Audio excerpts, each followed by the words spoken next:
বন্ধুরা, তো আজকে দেখো, আজকে মঙ্গলবার, নিরামিষ খাবো।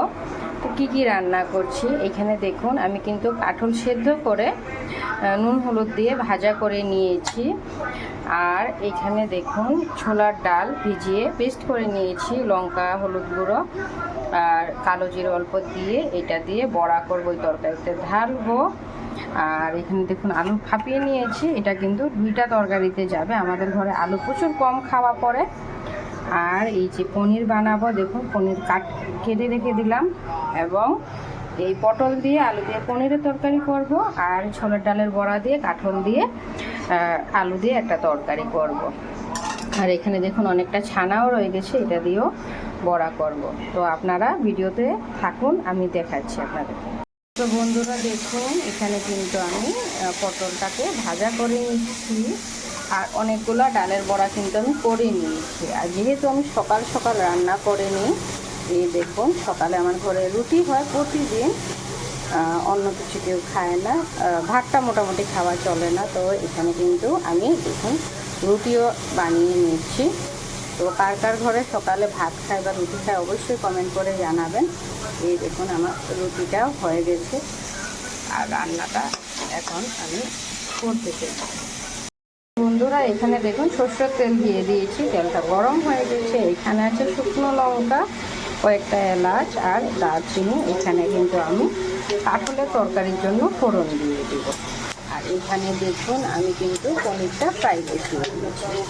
তো এটা যখন তো সোমবারে আরও কিছু দিব কিন্তু এখানের মধ্যে আমি বলব 5 ফোড়ন দেব, আর তেজপাতা দিয়ে দিব। দিয়ে এটাকে নাড়িয়ে এটার মধ্যেই আমি আলু ছেড়ে দেব। দেখুন বন্ধুরা, আলু ছেড়ে দিলাম। এই আলুতে কিন্তু আমি অল্প করে নুন এবং হলুদ দিয়ে দিব।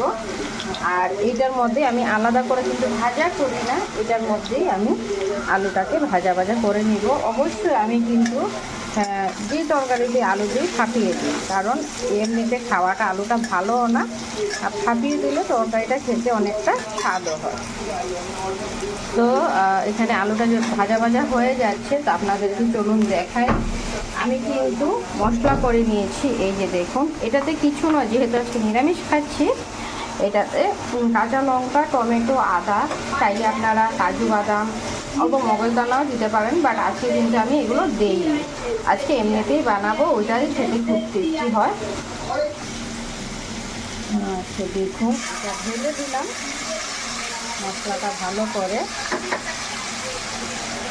এবং এটার মধ্যে এখন আমি একে একে করে হলুদ, নুন, লঙ্কা গুঁড়া দিয়ে দিব, আর জিরে গুঁড়া, ধনিয়া গুঁড়াও দিয়ে দিব। এই যে দেখুন দিয়ে দিলাম সব কিছু। আর ভালো থেকে এটাকে কষিয়ে, কাঁঠাল দিয়ে কষিয়ে নাড়াচাড়া করে ঝোল দিয়ে দিলেই তরকারিটা কিন্তু অলমোস্ট হয়ে যাবে। তো দেখুন বন্ধুরা, আমি কিন্তু কাঁঠাল দিয়ে ভালো করে কষিয়ে নিয়েছি কয়েকবার। মশলা যত ভালোভাবে কষাবেন ততই কিন্তু তরকারিটা আপনাদের স্বাদ হবে। পারলে গরম জল অ্যাড করবেন, তাতে কিন্তু তরকারির স্বাদটা আরও বেড়ে যায়। আর এখানে দেখুন পটল আলুটা অলমোস্ট হতেই চলেছে। এবার আমি এটাও ভালো থেকে সাঁতলিয়ে ঝোল ঢেলে দিব, দেন কিন্তু আমার আইটেমগুলো রেডি। যদি আপনাদের আমার ভিডিওটা ভালো লাগে লাইক করে দেবেন, শেয়ার করে দেবেন, কমেন্ট করে দেবেন, আর ভালো লাগলে সাবস্ক্রাইব করে দেবেন। তো নেক্সট ভিডিওতে তরকারিটা হওয়ার পরে পিকচার্সগুলো আপনার সঙ্গে শেয়ার করবো। বাই। সো দেখুন বন্ধুরা, এই হয়ে গেল আমার তরকারি ফাইনালি রেডি।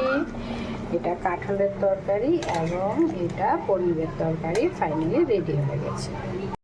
লাস্টে শুধু ঘি আর গরম মশলা দিয়ে দিলেই কিন্তু তরকারিটা অলমোস্ট কমপ্লিট হয়ে যাবে। এটা আমি গরম থাকতে দিয়ে দিতে